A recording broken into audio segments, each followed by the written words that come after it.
I'm Jeremy Wade. I'm an explorer and biologist. Fishing is my passion. One of the most extraordinary catches of my life. Time and again, this passion has helped me solve both freshwater and marine mysteries. This thing really is a river monster. Now, I'm taking on the biggest and maybe most complex investigation of my career. This is an absolute beast. A dramatic story of untold depths.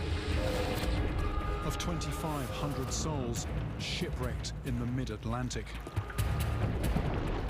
And the horrific fate of over 1,000 who never made it. The screaming, the screams were just terrible. A story that's never been fully told. Right here, fin on the surface. This investigation will lead me on a global journey to uncover what really happened in the water that night. It will take me deeper than I've ever been before, down into the abyss, to confront sea monsters in their own domain. I feel like an astronaut landing on the moon.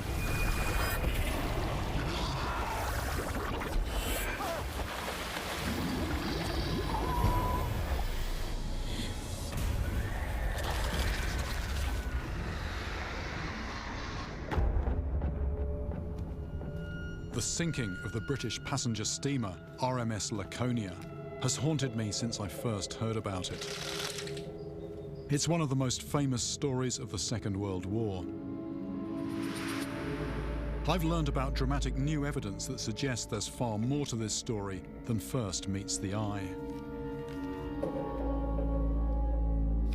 On September the 12th, 1942, the RMS Laconia was sailing in the mid-Atlantic, bound for England. She was carrying civilians and soldiers returning home, and hundreds of Italian prisoners of war bound for internment camps in the UK. Several days from safety and hundreds of miles from land, she was attacked by a German U-boat. 2 torpedoes struck her starboard side in quick succession. The Laconia started to take in water fast. Accounts talk of stunned passengers and crew scrambling to escape. Italian POWs broke out of their holding cells and tried to force their way off the stricken ship. Some attempted to board the already overloaded lifeboats, but were fought off by Allied soldiers. The scene turned into a bloodbath. At first glance, this is an open and shut case. For decades, it has been assumed that most of the passengers and POWs drowned, and those who didn't were taken by sharks. But I've always wondered whether that was the whole story. My previous investigations have often shown that the answer is seldom what is first assumed. And now I have a chance to find the true culprits. Because buried deep inside this archive, I've discovered a forgotten cache of eyewitness accounts, full of clues that could turn this story on its head. Many hundreds of people ended up in the water where some mysteriously just disappeared, dragged beneath the surface with only their life jackets ever re-emerging. Bodies found by rescuers days later had been attacked by creatures in the water, and of those, a number showed bite marks that still don't point to any obvious perpetrator.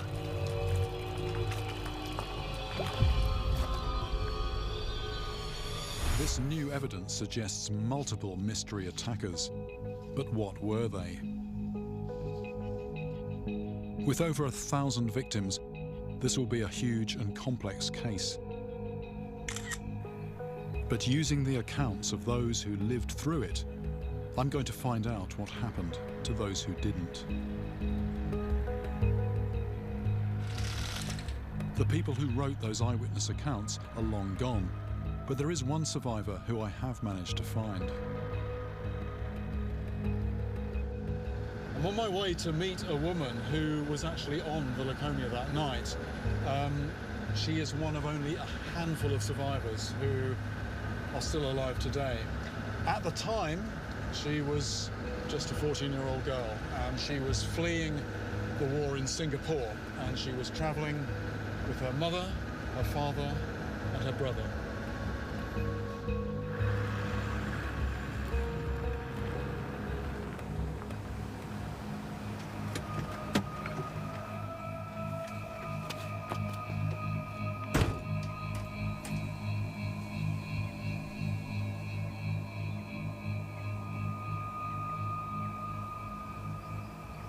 What happened when suddenly it was no longer normality on the boat at that point? It was 8 o'clock, and the first torpedo struck. It was awful. But by the time you gathered your senses, the second one hit. Josephine and her family only had minutes to get up on deck. My father threw the life jackets at us, and he said, "Come on, lifeboat stations." We dropped everything, rushed out of the cabin. The screams were just terrible.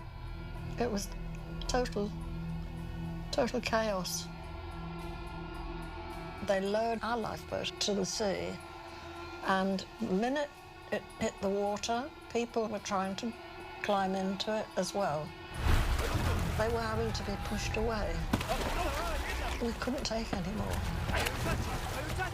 I witnessed an Italian prisoner of war being shot by a man in our lifeboat. He was trying to get on and he was shot. That was war. War at its worst. So the men rowed, and they rowed, and they rowed. And we managed to get quite away from the ship. And when we looked, the stern came up, and then it went down, and then everywhere was pitch black. The next day, I realized the water was pink because there was so much blood. And that was when I realized that there were sharks, because you could see the tips of the fins at one stage, and then, you know, now and again you'd get one a bit nearer because they'd been circling the boat. It was awful. I'm not surprised that Josephine saw sharks. I know they are part of this story. But tellingly, she says that she didn't see them until the next day. I know that in the immediate aftermath, people were attacked by something. But if it wasn't sharks, then what was it? This is the biggest case I've looked into by far. When you're looking at something that happened in the middle of 75 million square miles of ocean, where on earth do you start?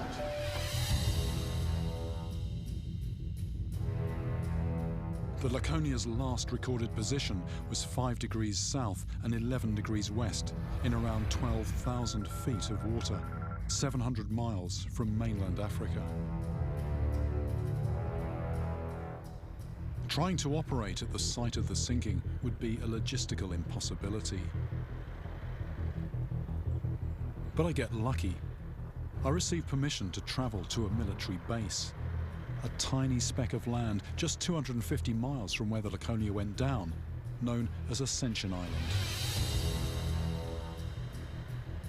Ascension is one of the most remote islands anywhere on Earth. It's right slap bang in the middle of the Atlantic, sort of halfway between Africa and South America. But most importantly for me, it's the closest I can get to the scene of the incident. Ascension is a British and US military base, and travel to the island is heavily controlled. Evening. Up to Ascension? Yeah, Ascension flight, yeah. Gaining access to Ascension is one thing, but now my whole investigation hinges on what fish I find when I get there.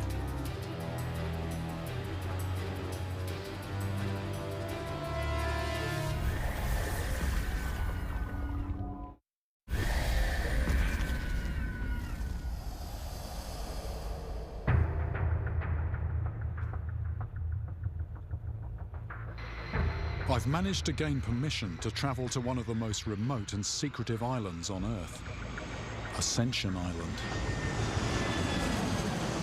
no one lives here permanently. The vast majority of the 800 or so personnel are on military contracts. What they do is not public knowledge. And some areas of the island are strictly off limits. But it's the vast expanse of water around this speck of land that interests me. Very few people get to fish here, either recreationally or commercially, which means that the species that are here now are going to be the same ones that were here in 1942.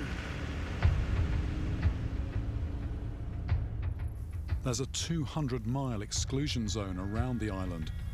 So although these waters are fished by a handful of locals, they've been protected from large-scale commercial fishing for decades.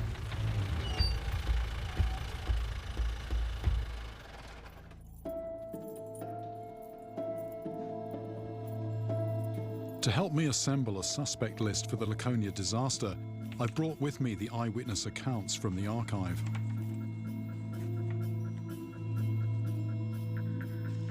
But they are proving as frustrating as they are useful, tantalizingly hinting at a number of underwater attackers without providing the detail that could lead me to a positive ID. But one thing does come across clearly, and it flies in the face of conventional wisdom in such cases.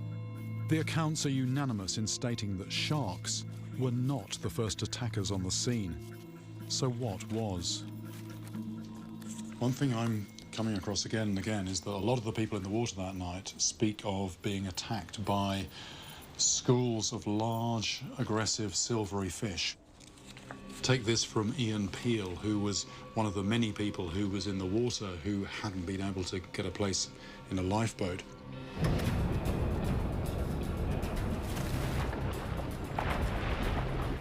Immediately I heard cries of shark. But it wasn't a shark I saw, but huge numbers of large silvery fish slicing and attacking at will. Even more formidable than a shark. The obvious culprit is the barracuda,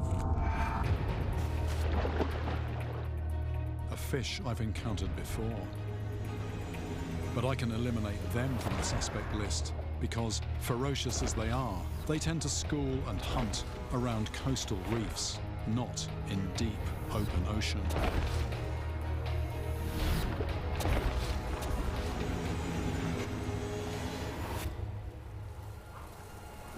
So what exactly was Ian Peel describing?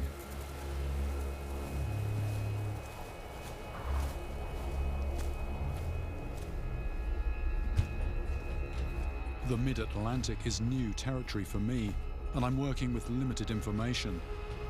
But somewhere out there, there's the silvery predator that was first on the Laconia scene, and I've got to work out a way to find it.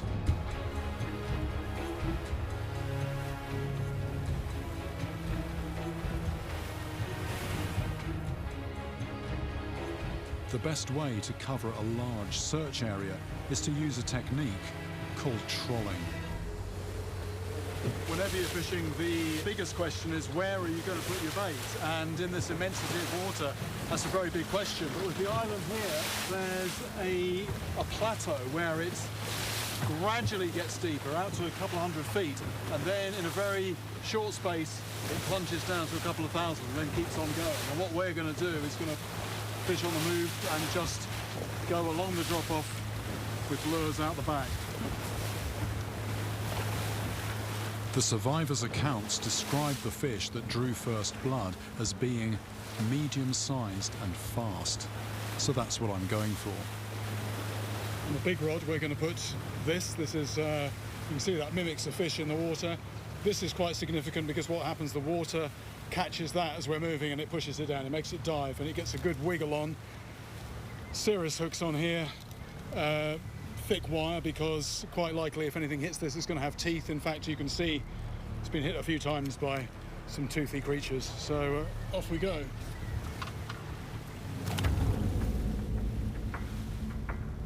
We work our way along the drop-off.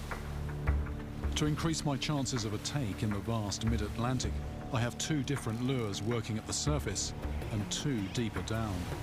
The lures have definitely got the attention of the birds, so they've got to look fairly convincing. The fact is, it's something happening on the surface here which just triggers the attention. And we're hoping the same will happen beneath the surface as well, getting fish to come up and investigate. As first on the Laconia scene, my silvery suspect was clearly curious and quick. So who's going to be first to hit? This is steaming away, steaming away.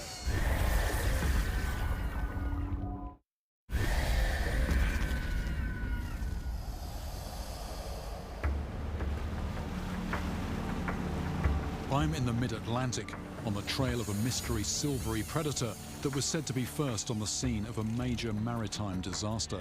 Screaming take. After trying different lures, I finally have a hit.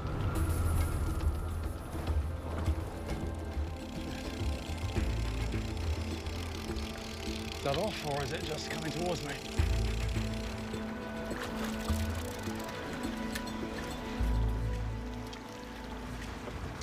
Yeah. That was hooked up for 20 seconds or so, but it came off. Sometimes happens. It's interesting, you're just covering water, nothing's happening, and then just out of nowhere, suddenly the reel is screaming.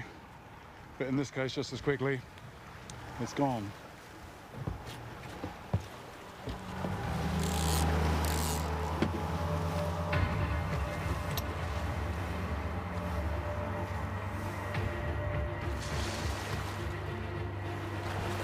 Dolphins beside the boat.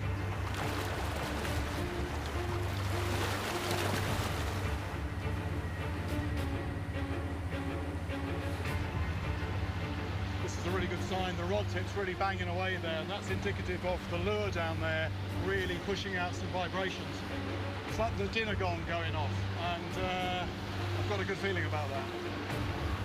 Out here in the middle of the ocean, there's no significant landmass to stop the huge Atlantic swells.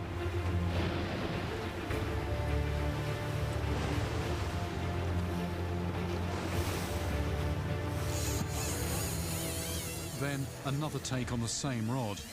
This time, I'm hoping it will stay hooked. This is steaming away, steaming away.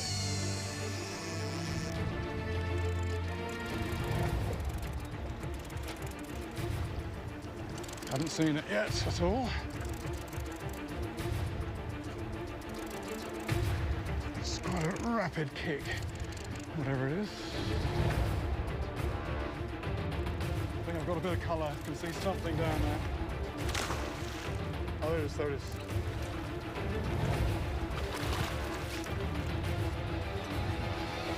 I think, yeah, there we go. I've landed a silvery fish and an energetic one. But is this the fish that drew first blood? Skipjack. It's almost like a bit of metal, isn't it? Amazing the energy it's got. It's actually very mirror-like, and actually in open water, that's very effective camouflage. If you're about the same kind of depth as that, it's just going to bounce the light off and it's almost going to disappear into the background. But then if you're looking down on it, it's dark. So it's perfect counter-shading. I don't think this skipjack is the silvery predator that the eyewitnesses talk about. These fish just don't have the hardware to inflict the sort of wounds described. Off he goes. I'm going to try a different approach by using to my advantage the strong currents that swirl around the island. Maybe it was scent rather than sight that brought in the predators that night. There's a whole sardine on the end here, and the boat is drifting, so we're just going to slowly drift. We'll keep some chum going in the water, just to bring the small stuff in, get some activity going, and hopefully bring in the bigger predators.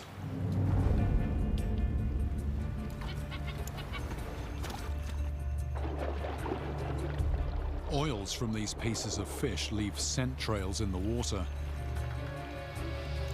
And the predators here quickly find my bait. something fast almost empties my reel. Fish took right next to the boat. Look at that thing go, leaping in the air.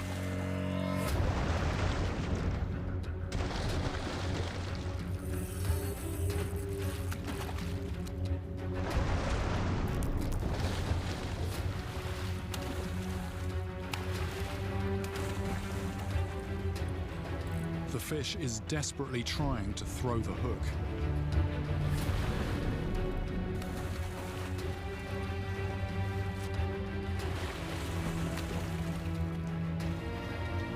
Then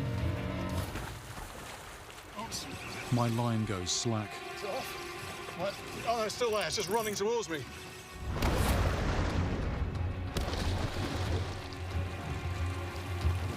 I had any doubt about these waters being rich. Here's a bit of confirmation there.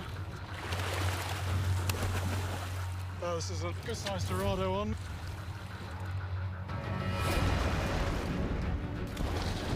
This clearly isn't a silvery assailant, but it is a powerful predator in its own right and worth a closer look. Beautiful fish, look at that. Dorado means gold, but look at all the blue on there. Also known as mahi-mahi, dolphin fish.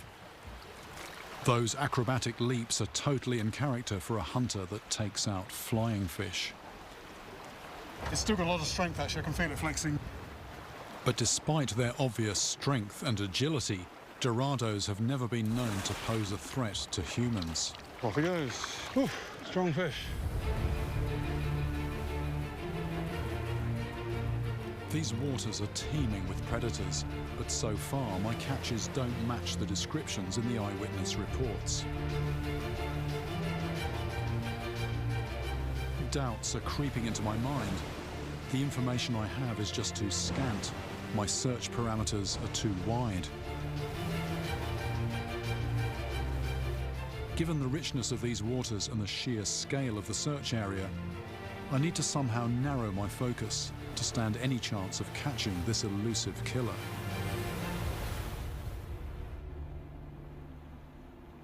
I go back to the eyewitness accounts and come across one with an interesting clue. Jim McLaughlin was deep inside the ship when the first torpedo hit. He writes that the noise was crushing, that it felt like he'd been punched in the head by a powerful fist of sound, turning his head to putty. He goes on to say that inside the Laconia, pandemonium had erupted. People screaming, everyone pushing and shoving, clutching at his legs. Some of them falling back into the darkness of the hold below. Jim made it off the stricken Laconia to the relative safety of an emergency raft, but it's in the water where his problems really began. He writes that he was resting on the raft, alone in the pitch dark of the night, when suddenly he felt the most excruciating pain in his left calf. He drew his legs onto the raft in a blind panic, and his first thought was that he'd been bitten by a shark. But when he looked down at his calf, he saw gruesome, fang-like puncture marks.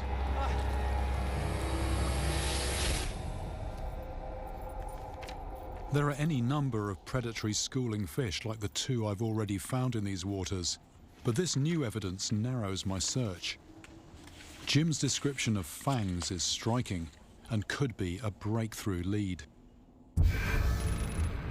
There is one schooling predator that might fit the bill, with silvery flanks and vicious fangs. It's a member of the snake mackerel family, and it inhabits a vast range throughout the Atlantic. It's called the snook. At this time of year, though, they aren't in open ocean, but in vast breeding schools along the coast of South Africa. So that's where I'm headed. The snook could be the fish that drew first blood the night the Laconia went down. But to be sure, I need to catch one. I'm fishing out of Cape Town, the port that the Laconia sailed from on its fateful final voyage. It was a month northwest of here that she went down, leaving hundreds floundering in the mid-Atlantic waters.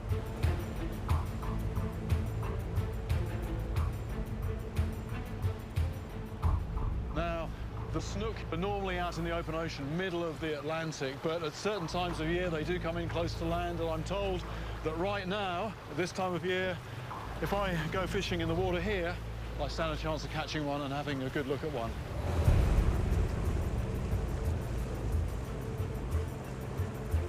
Before I can get one on my line, I have to find out where the snook are schooling. And in such a huge expanse of water, I'm going to need a little help. Now, sometimes the birds give a bit of a clue because they'll be, you know, they've got that bird's eye view and they can see bait fish being chased. But we're using technology as well. We're basically keeping an eye on the sonar screen because that doesn't just tell you where the bottom is, how far away that is, it will show up fish as well. But time might be against me. This is Cape Point at the southerly tip of Africa, known here as the Cape of Storms. It's 3 hours before we get the first sign of fish. Are they still there? He's right here, he's right under us.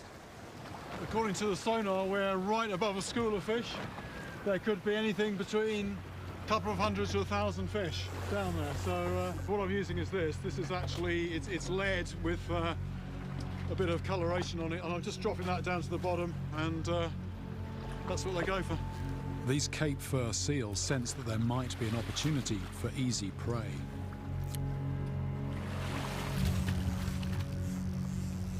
Let's see what happens when a small bait fish imitation runs the gauntlet. The sonar only tells me so much. I know there's fish down there, but are they snook?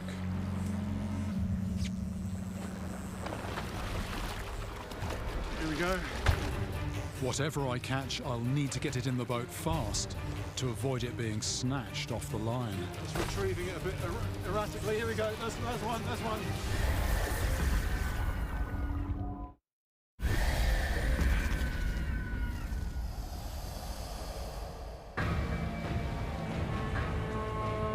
I'm off the coast of South Africa, attempting to find out what happened to passengers of the doomed RMS Laconia.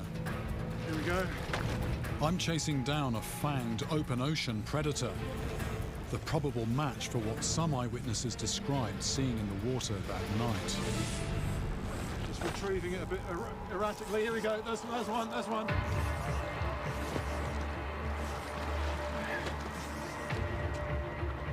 This feels like a good size. This is taking line out. This fish is stronger than I anticipated. I'm trying to bring it in quickly because there's seals around. That's the problem.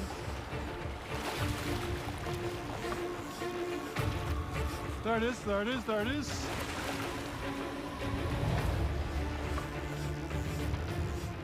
It is a sleek, silvery predator, but is it the culprit?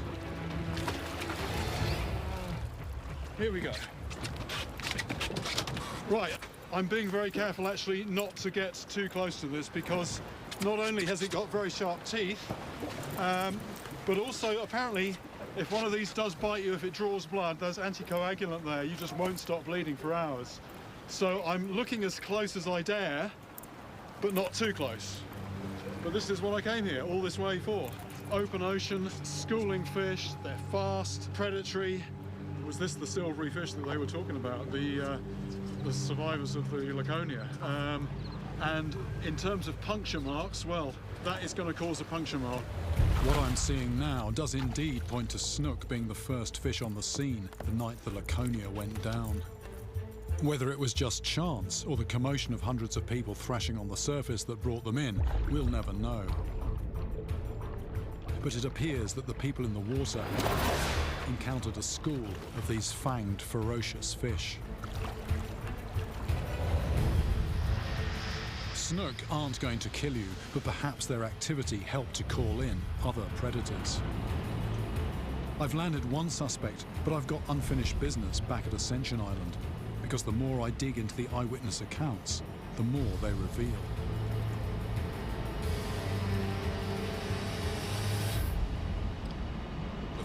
cases, normally I don't have very much to go on, but in this particular case, the sheer quantity of information is starting to make things quite complicated. Some of the injuries described by eyewitnesses were clearly not caused by any of the usual suspects, so it's these unusual wounds that I now want to turn my attention to. One account is particularly interesting.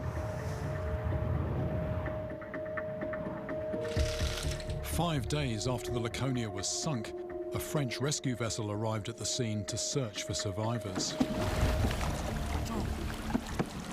Some of the bodies they pulled out were covered in highly unusual bite marks.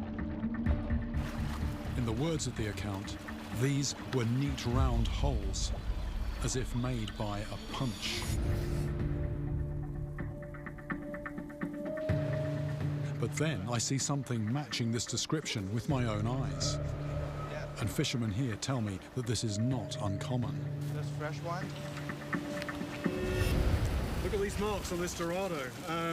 Circular wound here, another one here, the beginnings of one there, and on the other side. These are all fresh. These are caused by something called a cookie cutter shark, which is a small species of shark. It lives fairly deep down during the daytime, but what it does, it comes up at night, and it's a sort of a sneak, stealth attacker. I mean, you think of a Dorado, this is a fast fish. You know, normally you're not going to catch one of these things, but the cookie cutter comes in very quickly and it bites a very clean plug of flesh out of it.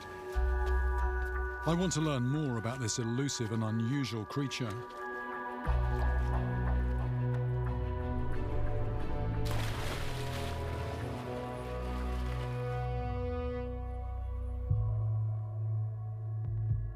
Looking through pictures of other bites strengthens the case against the cookie cutter. These wounds are significantly bigger. Although this unusual predator may be small, less than 2 feet long, its bite can cause serious damage. And yet, that signature bite mark is just about the only evidence that cookie cutters even exist. One thing that is known about them is that they rise towards the surface at night to feed. So in the evening, I head out to try and find signs of one for myself. As far as I'm aware, the cookie cutter has never been caught on a line, so this is a very long shot.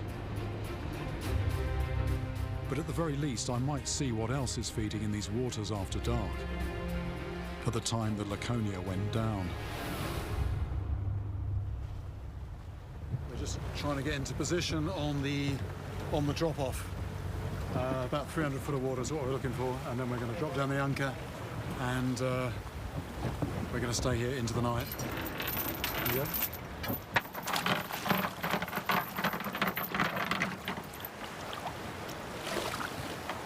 The Laconia was hit at around 8 p.m. and sank by 9:30, leaving its stranded passengers with a full night of horror ahead. Here on the equator, you don't get long evenings. It gets dark very quickly, sort of 7 o'clock-ish, something like that. And now, 9:30, pitch dark, has been for a couple of hours.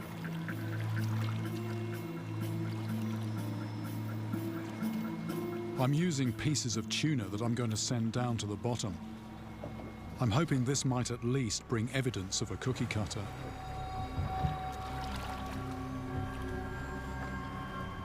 The Atlantic at night is eerily quiet, and apart from the small pool of light from our boat, pitch black.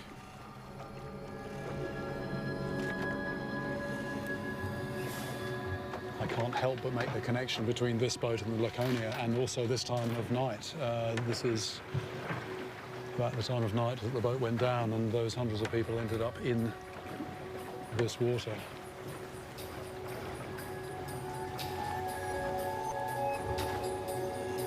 Now, it's just about keeping alert and feeling for a movement on my line.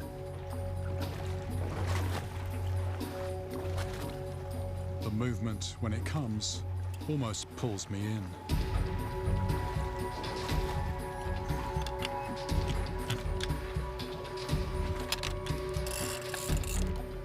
That's quite a rapid tail these are now. Yeah, this feels quite heavy. It's interesting. It's actually coming up quite quickly. So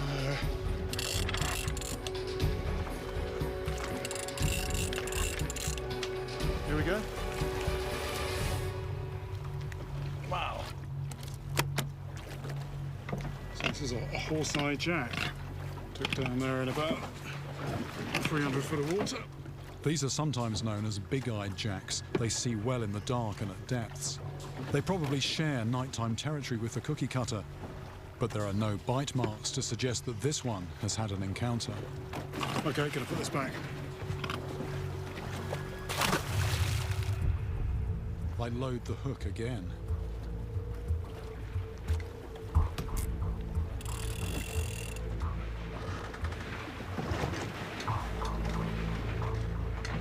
And it's not long before something else takes the bait. After its initial pull, it suddenly develops an extraordinary burst of power. It's going. Right. Oh, it's just going, it's just going, it's just going, it's going, it's going. It's going. It takes everything I've got to stop it.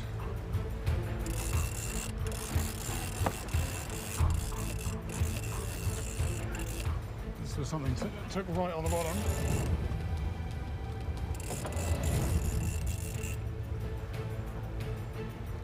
Oh, here we go, here it is, there it is. What's that?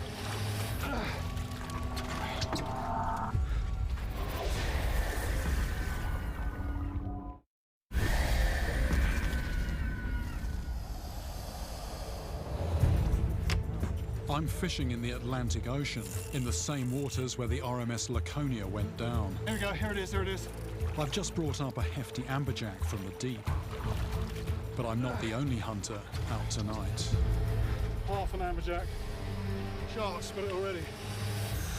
When I hooked it, it ran off, stopped, and then it went a second time, and actually now that I think about it, that second time was more powerful. And what that was actually a shark hanging on to this. Well, I think moving on, what I've got to do, I've got to fish heavier line, bigger reel to hold that line, heavy wire on the end, possibly a bigger boat. So I didn't find any evidence of the elusive cookie cutters, but from what the fisherman showed me, I know they're in these waters.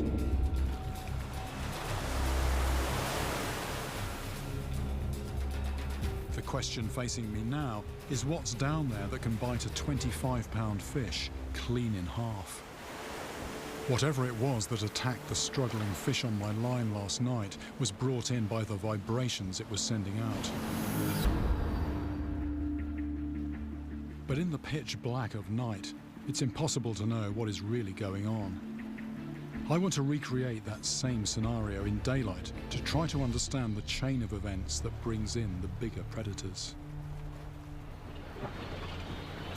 Most of the island is pretty exposed, big swells, big waves, but this spot here, it's also very good in terms of water clarity. It's a bit like an aquarium, so this could be a good place to do a bit of an experiment.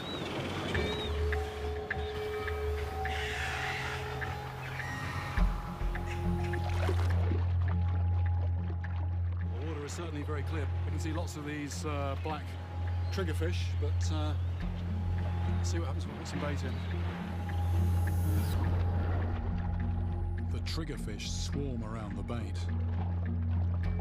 Right, the triggerfish are really reacting to that. I mean, they just instantly, they're on it. The more bait I put in, the more triggerfish arrive. I don't think it's the scent, because it hasn't really got time to spread. It's visual, and then I think it's the the noise of the first few fish reacting. It just brings everybody else in.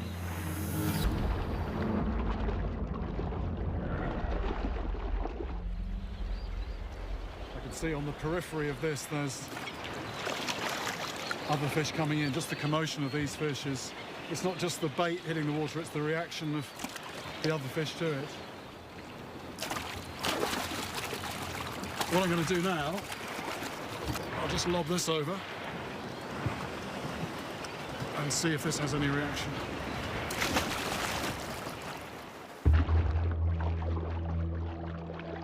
My small-scale feeding frenzy hasn't attracted any larger predators. Then suddenly, that changes.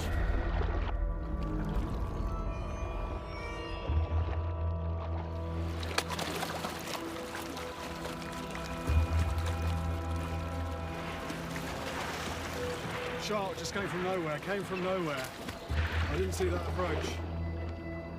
Sharks have arrived. It's right under the boat, There's one here.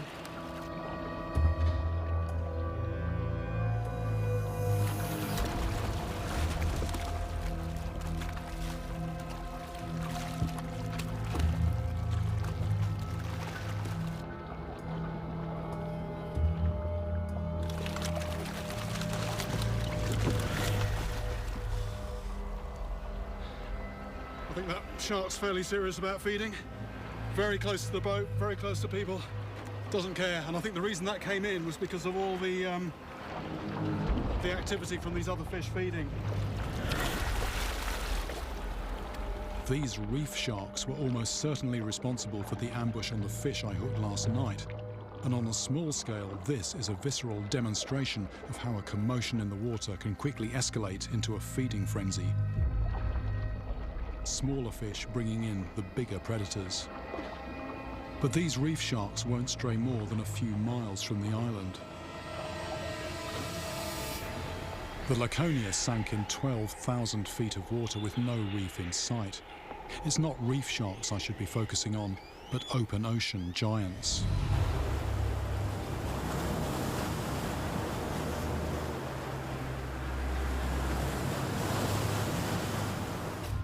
To get a real understanding of what might have attacked the Laconia victims that night, I need to find out what kinds of sharks hunt in these deeper waters. And this time, I'm well prepared.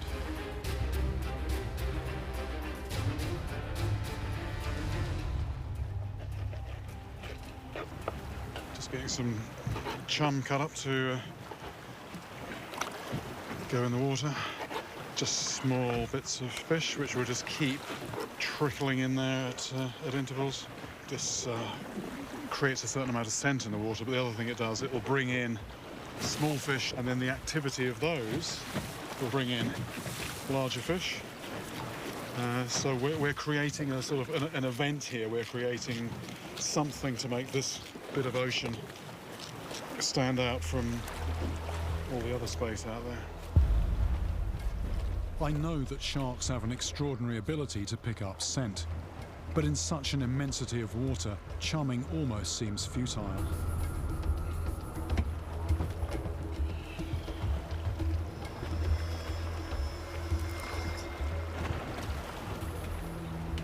But I keep the chum going in, which keeps the bait fish feeding near the boat. Then, I get a faint movement on the line. Oh, there's a knock. Whatever has taken the bait speeds off.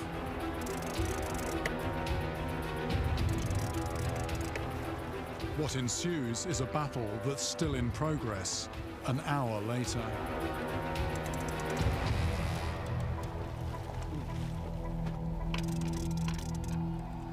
I winch it in, turn by painful turn.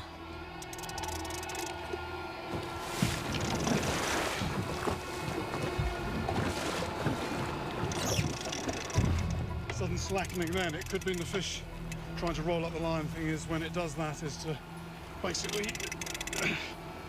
not give it that slack that it needs. Taking line again. Which way is it going? I think it's still here. Yeah, we're close. That's the leader knot. We can see the fish down there.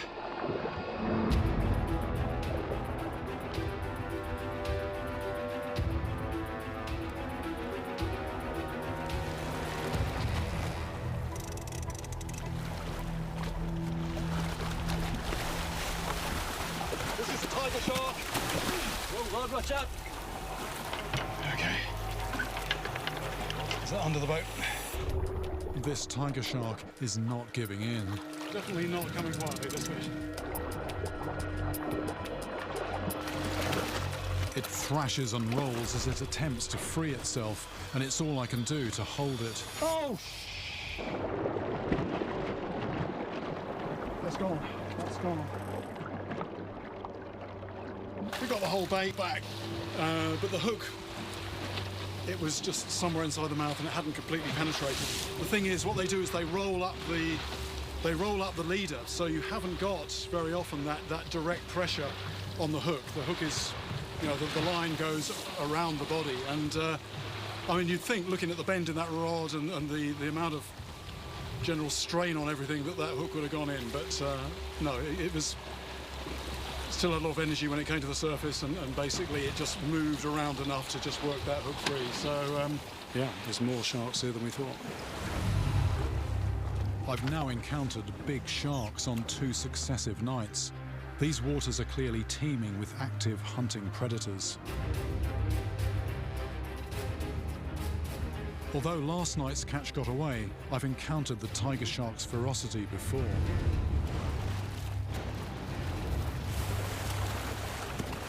This is tiger shark, and this is a big one. I have little doubt that the Laconia victims would have had to contend with this powerful predator.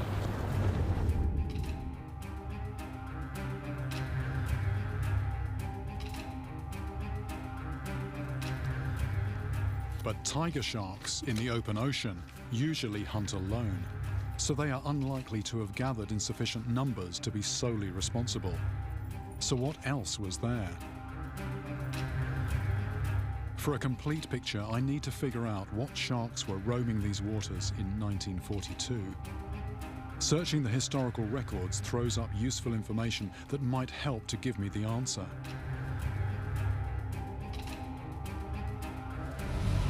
In 1942, the Laconia was far from an isolated incident. The Battle of the Atlantic was reaching its peak. In that year alone, over 1,600 vessels were sunk, resulting in the loss of thousands of lives. Going through the reports of these disasters, I start to see a pattern emerging. Account after account describes the same shark species attacking the people in the water, a shark I have little experience with. The oceanic white tip. But this shark, which patrolled the Atlantic in large numbers in 1942, is now on the endangered list and can only be found in a handful of marine reserves dotted around the world. The reason for this shark's rapid decline is simple. Basically, not long after the end of the war, from about the 1950s or so, commercial fishing on an industrial scale started in the open oceans, and sharks are particularly vulnerable, and it turns out oceanic white tips are one of the most vulnerable species, and it's very hard to come by any definite numbers, but people are saying they've been almost wiped out worldwide. So the fact that they're not here now doesn't necessarily mean that they weren't here in 1942, but if I'm to study these now endangered creatures, it's clear I'm going to have to spread my search a little further.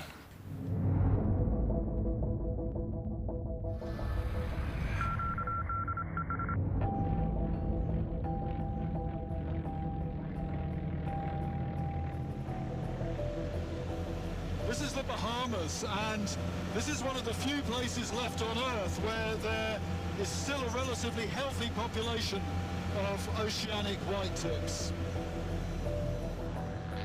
Although it's clear that sharks are a big part of this investigation, and I think there's enough historic evidence to place oceanic white tips in the dock, there's still one question about their involvement that needs answering. According to the Laconia eyewitness accounts, sharks didn't show up until many hours after the sinking. The question I want to answer is why. The Laconia sank in a huge expanse of open ocean where there would undoubtedly have been lone hunting oceanic white tips. But the chances of a large number of sharks being in the exact location where the Laconia sank at that exact time are slim. So what was it that called in these lone sharks in the vastness of the mid-Atlantic? I think there's a clue in the eyewitness accounts. Take this from squadron leader L.J. Peters, who along with hundreds of others was fighting for his life in the water that night. He'd swum some distance away from the stricken vessel. By the time he stopped and looked back, the Laconia was almost gone, and he found himself surrounded by debris and burning oil on the surface. Then, beneath him, he goes on to write, he heard two huge, booming explosions.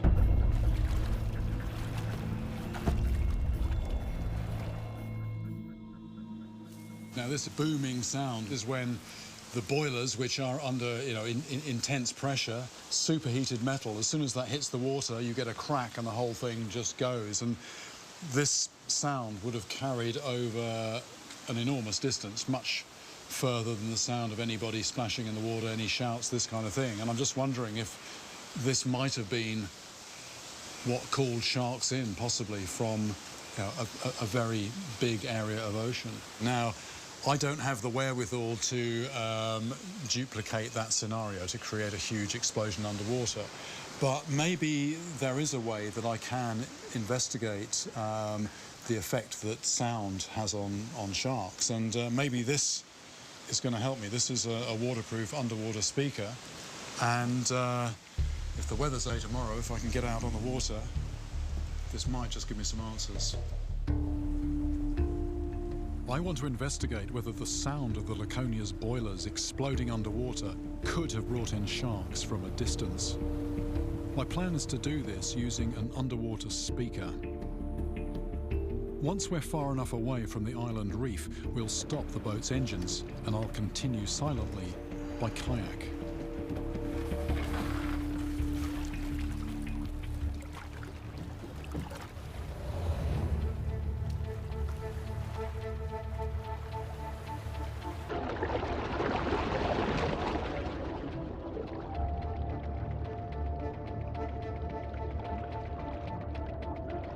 I've heard that there have been white tips spotted in this area, and what I want to do, I want to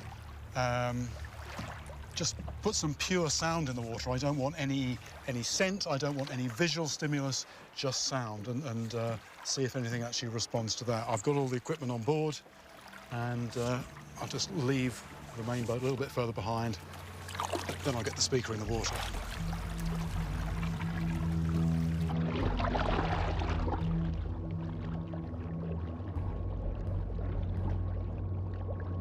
As the name suggests, oceanic whitetips are true open ocean predators. They are able to travel huge distances between feeding when prey is scarce. In the vast expanses of water they travel through, they are constantly on the alert for any unusual occurrence.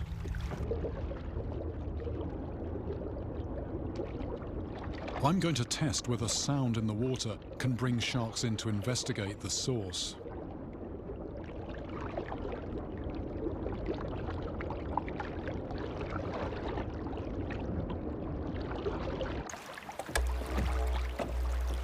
I'm putting a low-frequency tone through the speaker. A shark's hearing is adapted to very low-frequency vibrations, such as those made by struggling prey.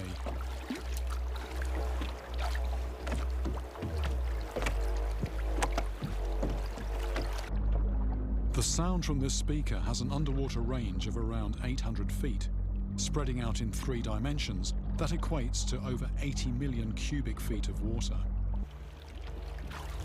Now, all I have to do is wait.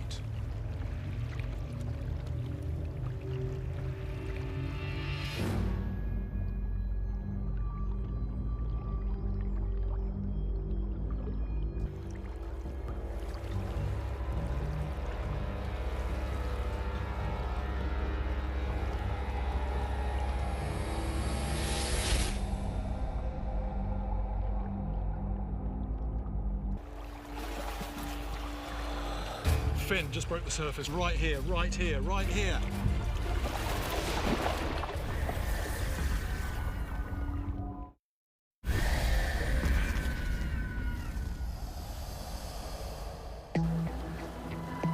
investigating what happened to hundreds of people who ended up in the water after their ship sank in the middle of the Atlantic in 1942.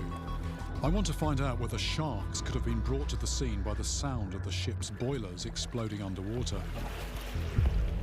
Fin just broke the surface right there. To test this theory, I'm not using bait or blood to attract sharks, just sound. There's one right here, heading this way. I'm guessing about 6 foot under the water. It's a lone oceanic white tip.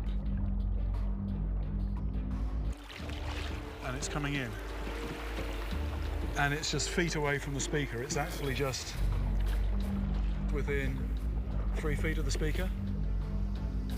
But one lone shark doesn't prove my theory. One here. Fin out of the water. Right, there was just one. I think, you know, there's at least 2 now.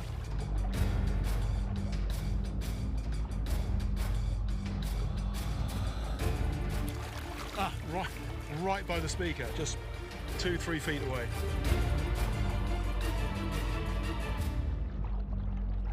I think if I was actually in the water, that would be very ominous to see that. I mean, I'm safely, or relatively safely, clear of the water at the moment, but these sharks are definitely interested. They've come in from, I don't know where they were, but they've come in to check out this situation.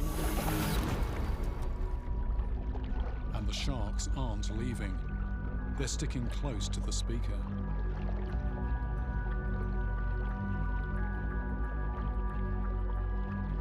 The sharks are circling. They're just hearing the sound, and they're circling me.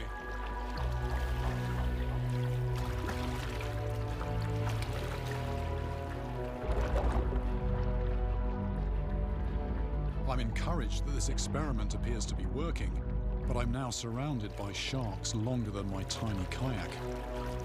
I'm a little worried they're becoming too interested in me.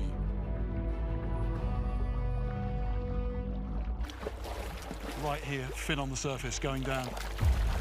I get the feeling that I'm being followed. I think one of the creepiest things is actually the fact that, you know, when you're diving, you've got a mask, you can actually see clearly. When you're above the surface is broken like this, you just see that very ghostly grey shape. Oh, here's one right here, right here, right here.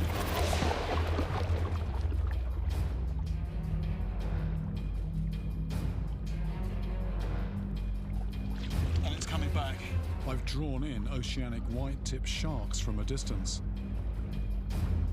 But without an obvious food source, they've started to turn their attention to the kayak. It's time to turn the speaker off.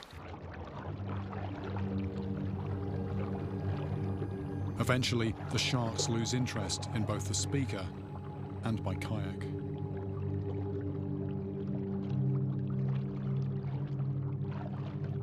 Well, I definitely got the impression that the sharks were interested in the speaker. For me, the evidence seems to suggest that the night the Laconia went down, the sound of the boilers exploding brought these sharks in from a large distance. Once at closer range, they detected the melee at the surface. But this case isn't solved yet. I'm uncovering evidence that suggests that, as well as oceanic white-tips, a bigger and more elusive predator came to investigate that night. This is an absolute beast. An absolute beast.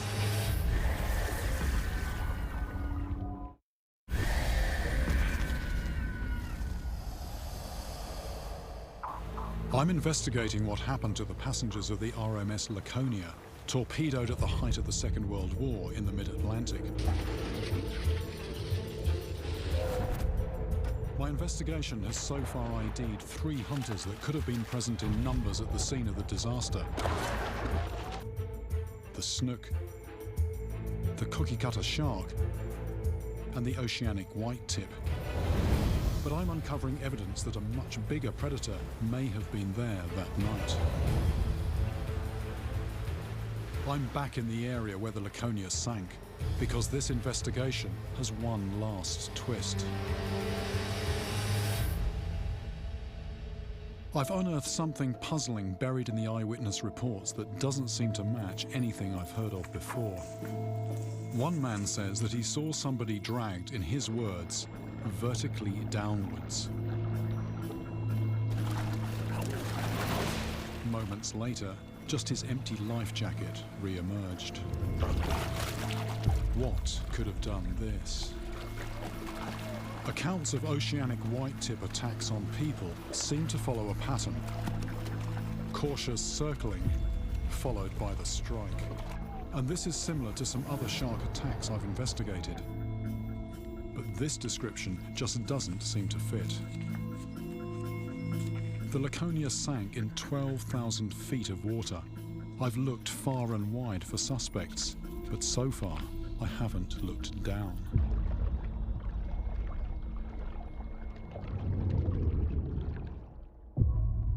A memory surfaces. I've seen photographs of monster sharks snagged in the nets of Atlantic deep-sea trawlers. Huge, bizarre creatures that belong to another world. Are these the creatures I'm now looking for? Were the victims of the Laconia dragged down by a leviathan of the deep? My plan is to head out to deep ocean, off the coast of Ascension Island, as close as I can to where the Laconia sank, and fish as deep as my line will allow to see what will take my bait.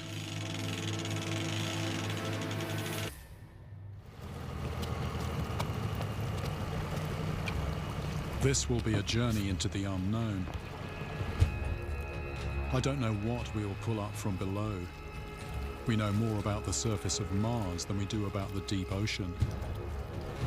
A fishing expedition of this nature is highly unusual, and whatever I haul up could be of huge scientific interest. So I've invited shark specialist Dr. Tristan Gutteridge to join me on the boat. Whatever I catch, he will document and tag to record its movements. He talks me through the system he's devised. So we've got two components. Yep. The transmitter to basically relocate the tag, and then the logger that takes the information, the environmental information, the depth and the temperature that the shark is at.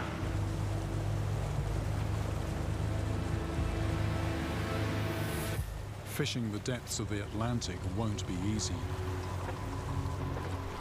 And catching a real-life sea monster takes big gear. Big circle hook on the end, attached to about 30 foot of nylon-coated steel wire. And then the actual line is 130 pounds. And on full drag, so it's pretty well locked up. So all we've got to do now, get the bait on, big lump of rock on that, send it down to the bottom, and I'm hoping fairly soon we will find out what's down there. All around me, the pitch black of the mid-Atlantic adds to my sense of unease. I've no way of gauging the horizon, and I have the unnerving sense that we're floating in space. Out of the darkness, something flies onto the deck of the boat. Look at this. It's just flew into the boat. Oh, it's a flying fish. Oh, amazing. Flying fish have evolved their remarkable ability to evade predators. It's achieved by gaining huge speed underwater before they propel themselves into the air.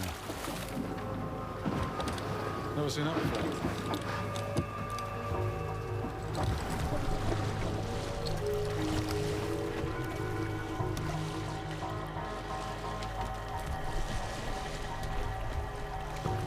We rig underwater cameras to record anything on its way up to the boat.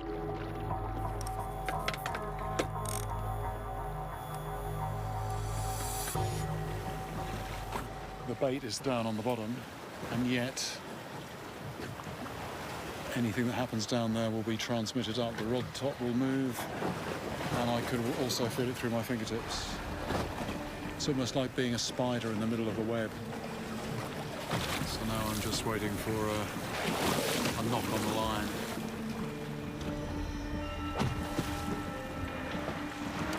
In preparation for something huge, I put on a fishing harness.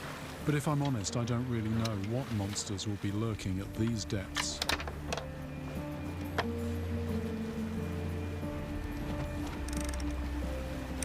Oh, there's a knock, there's a knock.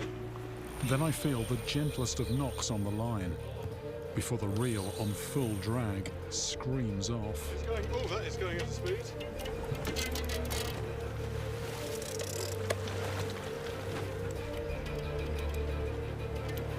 That is going very fast. Whatever has taken the bait down on the bottom has really taken off. Oh, here we go. It's got something like a tail banging the line.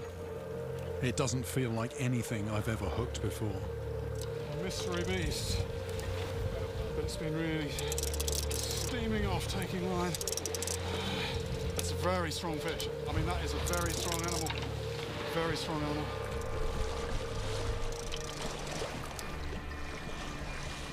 It feels like a massive, I was going to say dead weight. It's not dead, it's definitely alive. But it's a weight. I'm breaking quite a sweat here.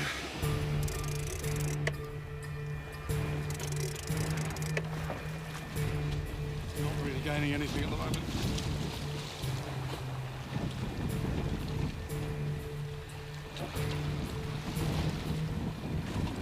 Oh, there we go, so a little bit of gain there. Whatever I've hooked is truly enormous, and it has no intention of coming anywhere near the boat.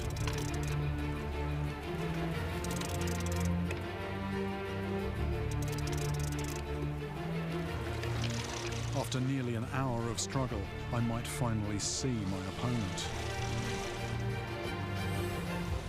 Whatever it is now close to the surface. You can see something down there. A very indistinct outline. But nothing prepares me for what is revealed on the end of my line. What is that?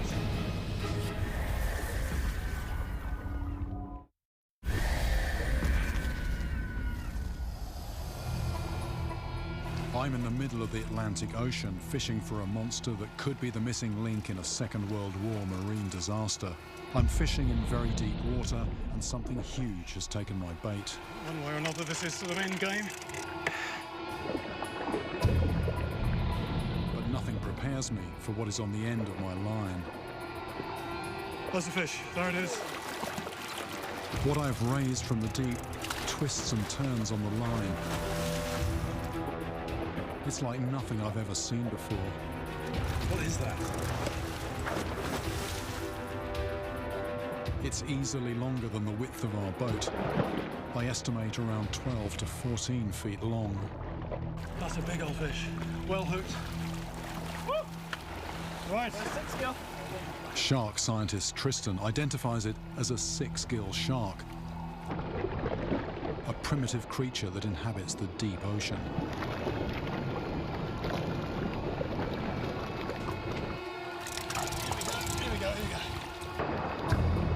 This animal has more fossil relatives than living ones.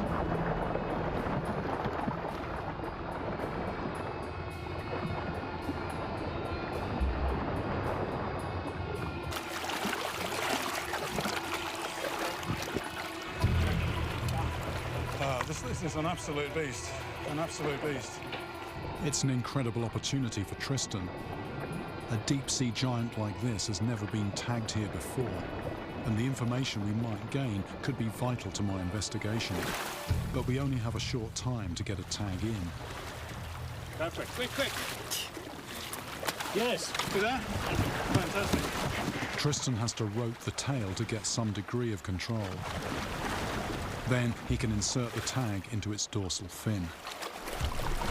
Do you want those? Yeah, that's it. So this is 48 hours, then it'll pop off, is that the idea? Yeah, this is 48 hours, and this will log temperature, depth, and light, and then pop off. That's in? Yeah. Fantastic.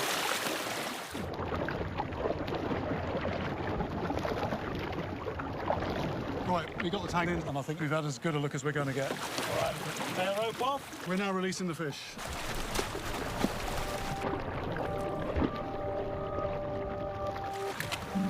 Go, girl. Massive, massive fish, and a creature of the abyss. With the shark released, it begins its long journey back to the depths, taking with it the tag that we hope will give us a unique insight into its movements. Is this the first time tags of that kind have been used here, as far as you know? First time anyone's ever put a satellite tag on a 6-gill in Ascension Island. So it'll be very exciting to see what this animal does. We have a reliable estimate of well over £1,000, you know, something like 1,100 pounds. That is actually the biggest fish that I've ever caught. It's a very special place, very special catch. But thrilling as this catch was, I still can't place these leviathans at the scene of the Laconia's sinking. These are creatures of the deep. What would they have been doing near the surface?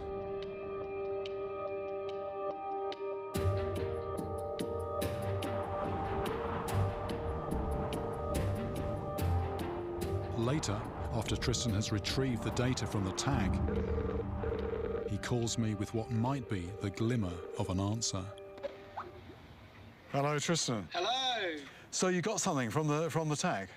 It popped up? Yeah, so what's pretty exciting is we now know kind of what the 6-gill was doing across that period. And what's cool is that they make this what's called a diel vertical migration. So they travel down to the depths during the day and up in the water column during the night. It seems to be the light, so when it hits dusk and dawn, that's when they make these migrations up and down. And they're all probably just tracking prey, squid and things like that. But horizontally, we saw no movement whatsoever. So they're moving a lot, but it's moving purely in the up and down direction. Yeah. What might be the point of coming up? Are you thinking that they are doing the feeding when they come up shallow? Yeah, they probably scavenge from carcasses and things like that. I mean, who'd have thought that little thing that we attached to that fish, that it can give this information? It's just such an insight, isn't it, to what's going on down there? Yeah, exactly. All right, bye-bye. Cheers, take care. Cheers, adieu, bye-bye. Right, although there are many questions about 6-gill sharks still to be answered, this experiment demonstrates very, very clearly this up and down migration that synchronizes absolutely with the passage of night and day. You know, they're down deep during the day, then they rise up at night. And given the fact that the Laconia went down during the hours of darkness, this could be very significant. The only thing is, despite all this amazing technology we've been using, the one thing that it can't tell us is whether 6-gill sharks would actually feed on humans. I have been known to use myself as human bait. This time, I think I'll pass. But I think I've found a way to do the next best thing.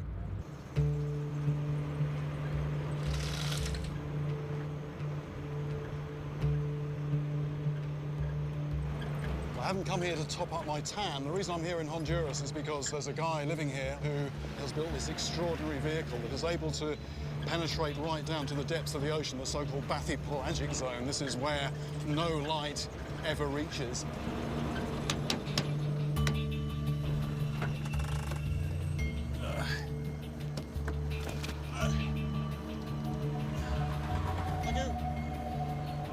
I've arranged to meet Carl Stanley, owner, builder and captain of the Idabel, a 2-man submarine capable of descending to over 2,500 feet. We're going to attach a dead pig to the front of the sub as bait. As I learned from a former cannibal tribe in the South Pacific, pig meat tastes a lot like human flesh. I want to find out if this will bring in the 6-gills. This is a slightly different type of baiting up operation for me. I'm used to putting things on big hooks, but I've never actually strapped a dead pig on the front of a submarine before. Normally when I'm fishing, I'm a long way away from the bait and I just get a tactile or maybe an audible indication that something's down there, and at that point I generally don't know what it is, but I'm going to be sitting literally a few feet away from this. So if something comes along and shows an interest in this, I'm going to have a ringside seat. I'm just a couple of feet away. This is the pressure hull, Yeah. and that's made out of 3 high-strength steel spheres. Right, so I take it I'm in that bit there, and is that where you're driving it from? Yes. I'm not ashamed to admit that mixed with my excitement is mounting apprehension. That's where I'm going. It's a wee bit claustrophobic, and under 2,000 feet of water, it's going to be a whole new level of that.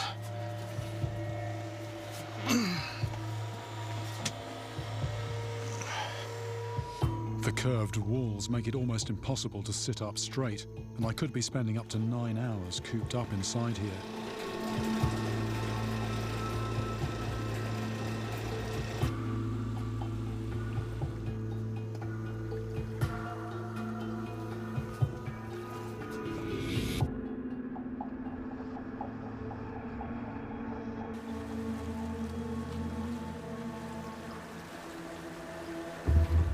I'm positioned up front at Carl's feet in what he has dubbed the passenger sphere, which is a cramped 54 inches wide.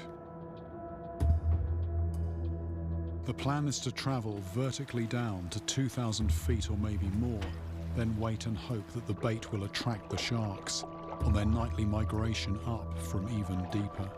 We're going down into the Cayman Trench, which at its deepest is about 25,000 feet. We're not going quite that deep, but probably a couple of thousand. And I've been told to expect a vertical journey of about 45 minutes.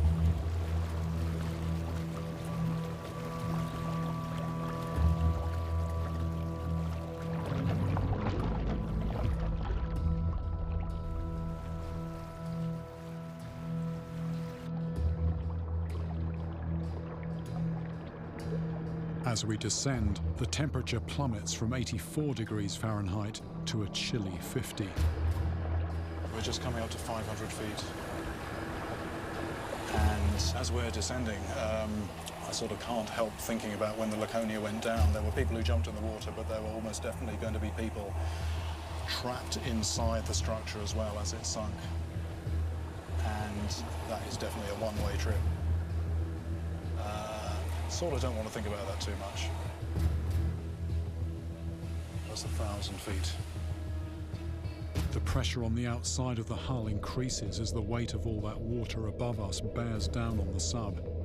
At this depth, that equates to 430 pounds on every square inch.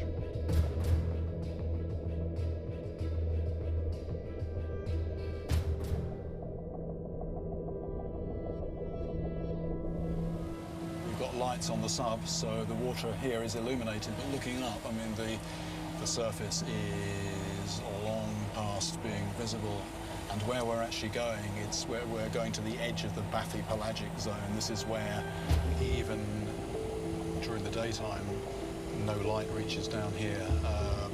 The water basically swallows up the light, so it's a very unfamiliar type of space. It's not like the rest of the world.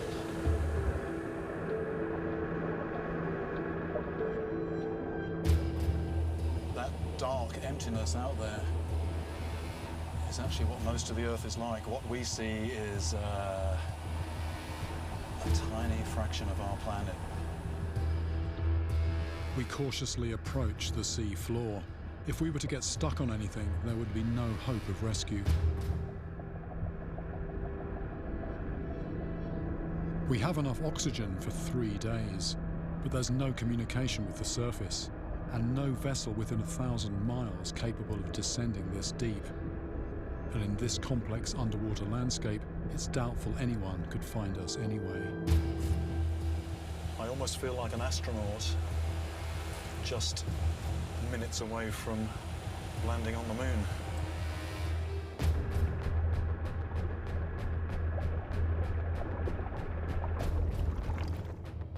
My first glimpse of life down here. A sculptured lobster.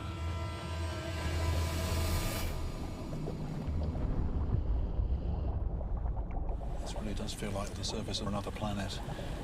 No footprints.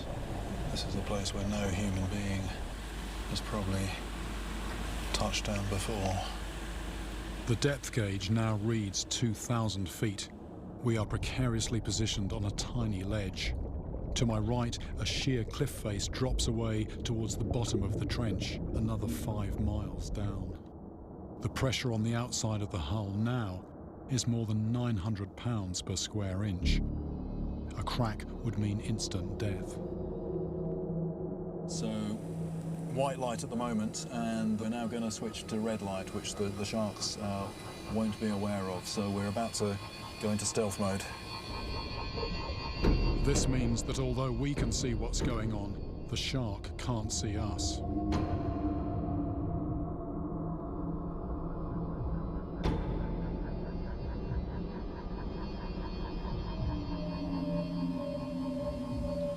So what we do now is we wait. Hagfish coming right in front of us.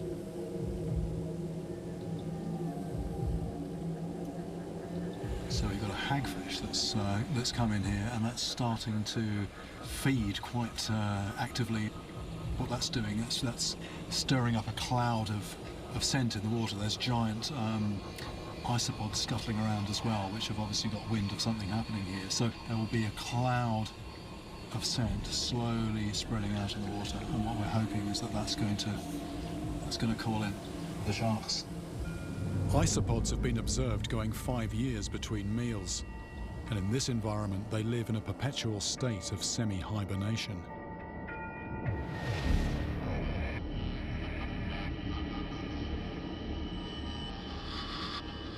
They typically scavenge whatever food drifts down from the surface.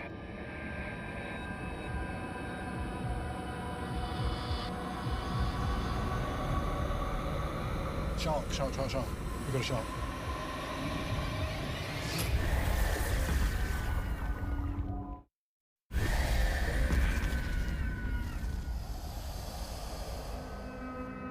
I'm 2,000 feet down in the Cayman Trench, trying to lure in a leviathan of the deep, the six-gill shark.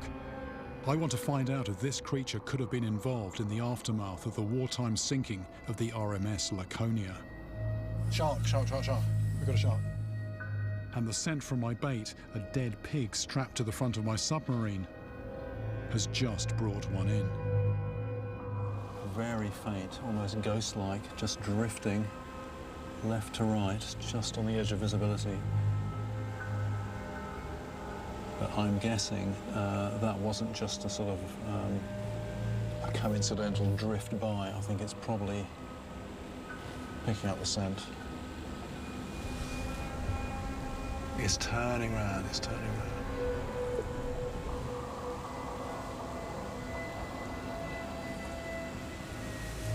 One, two, three, four, five, six gill shark. Wow. That's a big animal. Big animal. I have to remind myself that although I can see it, the shark can't register red light, so it cannot see me or the bait.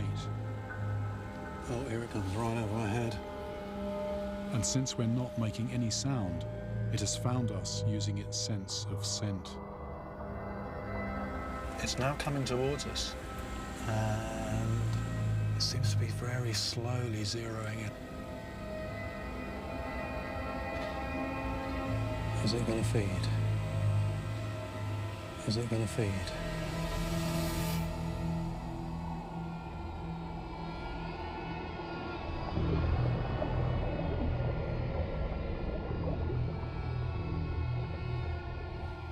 Where's it gone now?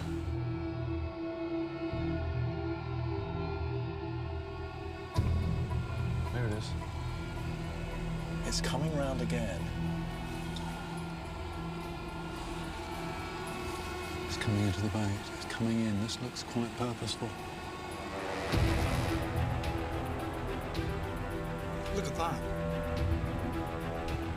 Wow.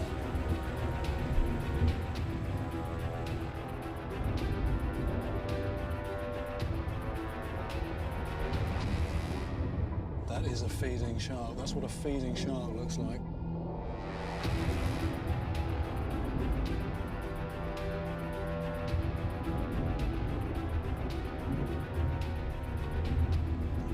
just moving the whole sub. It is actually moving the whole sub.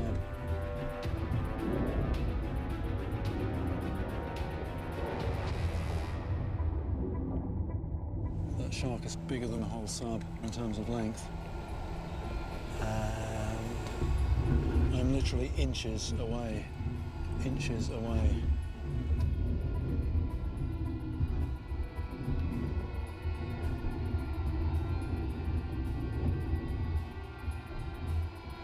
Well, I think it's fair to say it's got the taste for the bait.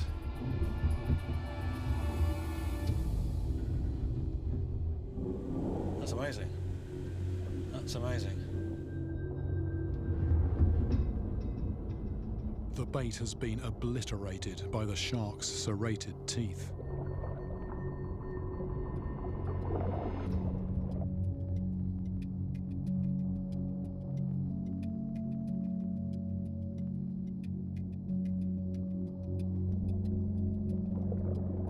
Like a ghost, it vanishes into the darkness.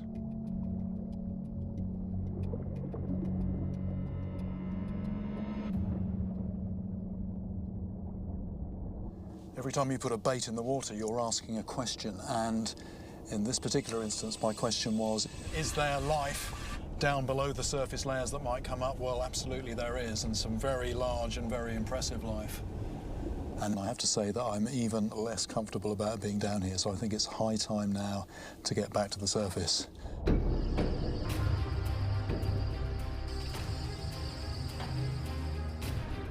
So what does this tell me about the victims of the Laconia disaster? Could the sixth gill have been involved? What I do know is that these rarely observed giants inhabit the same waters where the Laconia sank. They rise towards the surface at night, the time when many hundreds of people were flailing in the water. And from what I've just witnessed, they tear into flesh with gusto.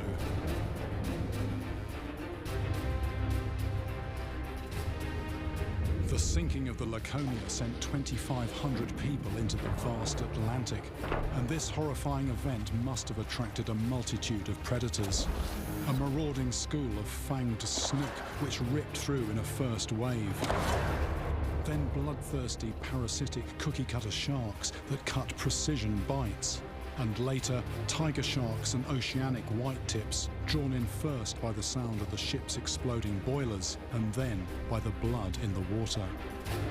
And maybe they were joined by this prehistoric leviathan, the six-gill shark, a true sea monster as terrifying as anything from the depths of our imagination. The full story will never be known, but I now understand, in a way that I didn't before, why so many of the Laconia's passengers never made it home. I'm Jeremy Wade, and I hope you enjoyed watching Killers from the Abyss. Now I'm back on land and on the hook with questions from River Monsters viewers. I'll answer as many as I can in the few minutes we've got. Right, here we go. Ginny K on Facebook asks, who initially taught you to fish? I was a kid at school, about 8 years old, and it was a friend of mine called Simon. I didn't know what I was doing. He knew a bit about how to fish. Anne B on Facebook, of all the fish you've seen, which is the one that freaks you out? Well, I mean, several of them, all of them probably, but at the top of the list, maybe the lamprey. Come on. That is hard to get off. That is hard. That is hard to get off. Januf260, or is that JNF260 on Instagram, asks, what fish did you lose that hurt the most? Hurt, is that physically or mentally? I mean, they all hurt mentally. There was a grouper, you might remember that one, in Australia. That's what it does, rips my hand when we lose the fish. That hurt mentally and physically. I ripped all the skin off my thumb. That's probably the one. That's the one most uppermost in my mind. Joshua J on Facebook, whatever happened to the hole-filled grey shirt you always used to wear?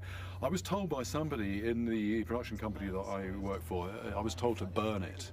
And so I don't think I burnt it, I think I threw it away. But he actually wasn't being serious. But I take people very seriously. So I destroyed that shirt, I'm afraid. It would be worth a lot of money now and very sentimentally valuable. That was 9 years ago, 10 years ago, started the whole thing off. Nate Sum 99 on Instagram asks, what fish is still on your wish list? I can't tell you really, because that would spoil the surprise. River Monsters has come to an end, but there are still some fish out there that I would like to go for. I've nearly been everywhere, but not quite.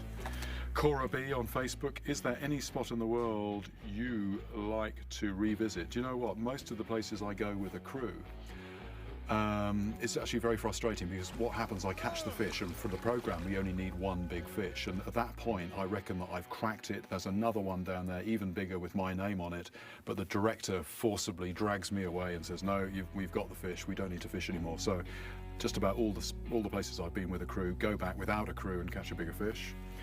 Rambo 333, which is spelt like that on Instagram, do you ever wonder if there is, that must be, something even bigger and more monstrous just right below what you missed? Maybe that was me being ungrammatical there. Yes, absolutely. I've caught my record on camera of catching big fish. Looking back now, it's incredible the success that we've had, but I think in some cases there are bigger ones. Given time, I could get a bigger one.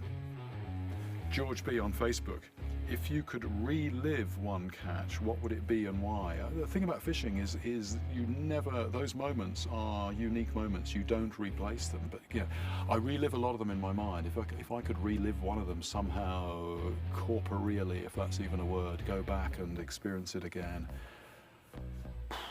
I don't know, Lau Lau maybe in Guyana, that was quite special. Jeff S, Facebook, what would you do different? In what context, Jeff S, I wonder? What would I do? My life? You know, a lot of people when I was young were telling me I was doing it all wrong. You know, don't do what you get a proper job.